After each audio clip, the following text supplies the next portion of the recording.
Before discussing the summit, I want to address a report in the New York Times that suggested that the U.S. team lacks the technical expertise on dismantling North Korea's weapons program as part of these talks. I want to address that report directly. For over 3 months, an interagency working group of over 100 experts across government has met multiple times per week to address technical and logistical issues associated with dismantling North Korea's weapons programs. They include experts from the military charged with dismantling nuclear weapons, the Department of Energy, including PhDs and experts from DOE labs, and officials from the intelligence community covering North Korea.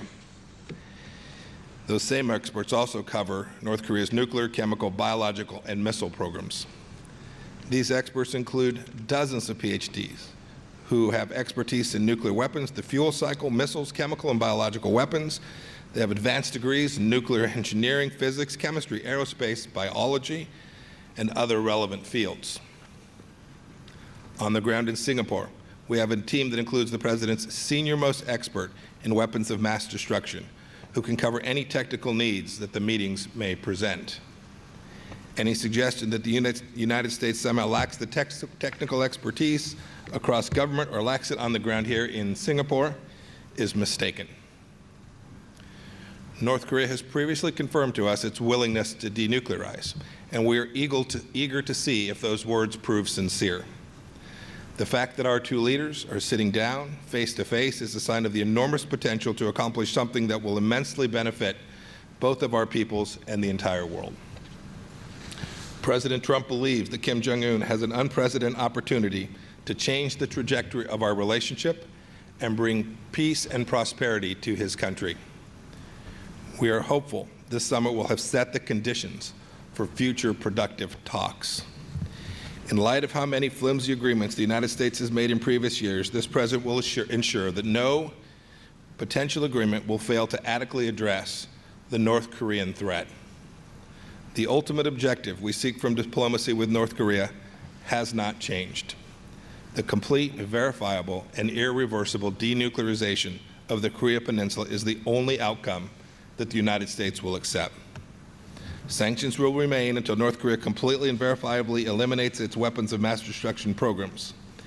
If diplomacy does not move in the right direction, and we are hopeful that it will continue to do so, those measures will increase. President Trump recognizes Chairman Kim's desire for security and is prepared to ensure that a North Korea free of weapons of mass destruction is also a secure North Korea. The President has also expressed his openness to expanding access to foreign investment and other economic opportunities for North Korea if they take the right steps. All the preparations for the summit have come together very nicely. The President met this afternoon with Minister Lee of Singapore. It was an important opportunity to thank the Prime Minister of Singapore for his partnership in helping make this summit a reality. Singapore is home to over 4,000 American companies and is a long-standing commercial partner, and we thank them for their help in making this summit what it is. The President also had a chance to visit with our embassy team here in Singapore and thank them for their tireless work to make this summit a success.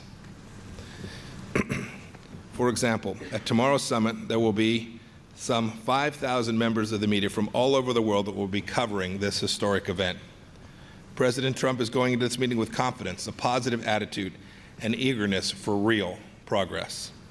He has made it clear that if Kim Jong-un denuclearizes, there is a brighter future for North Korea.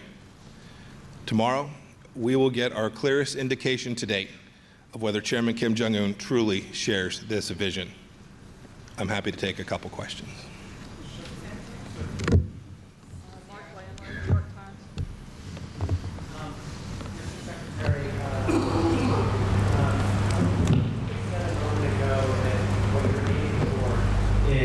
Comprehensive, verifiable, irreversible denuclearization on the Korean Peninsula. And I wonder whether that represents a slight shift in what your position had been, because traditionally you talked just about CDIP, and now you're actually adding a phrase on the Korean Peninsula, which reflects in part what the North Koreans seek, which is to denuclearize the peninsula. Is that a shift in your position? There's no shift in the policy.